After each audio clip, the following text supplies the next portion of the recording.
I started at 10 years old, so it's been a long time. When I first started martial arts, our classes were mixed, so it didn't matter if it was your first class or your 5,000th class. Like, you all did the same exact thing. So my first memory is like old school martial arts. You were doing flying side kicks, you were doing jump back kicks on your first day, if you can imagine. Yeah. And you didn't have to have a uniform, so you were, and like I wore sweatpants and a sweatshirt.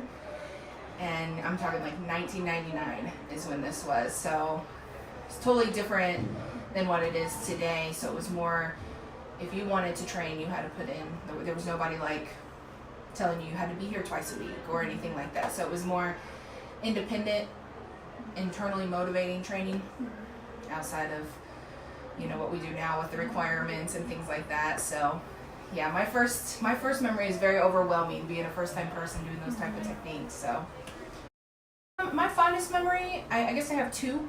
My first one that kind of changed my life was when I failed one of my black belt tests. So a lot of people don't see failure as something that's positive, but for me it kind of motivated me to, okay, I can't do this anymore, I've got to do more, and more is expected of me and things like that. So it kind of changed me as a person. So I was more involved in my training. So instead of just giving up and being like, you know what, I failed, I'm done. So and that trailed over into my life outside of martial arts. So that was a very big memory of mine. And then my second favorite memory, which is more what people would see as a favorite memory, is when I first started truly free sparring. And you do it all through ranks anyway. But when I took it seriously and was committed, in April of 2008, I went to a tournament and got kicked so hard in the head that my head snapped back and my hearing kind of went in and out.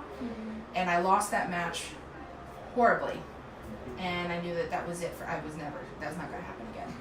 So I trained every single day, literally free sparred 7 days a week. Some days I was sparring 6 hours a day, just kind of depended on how much time I had.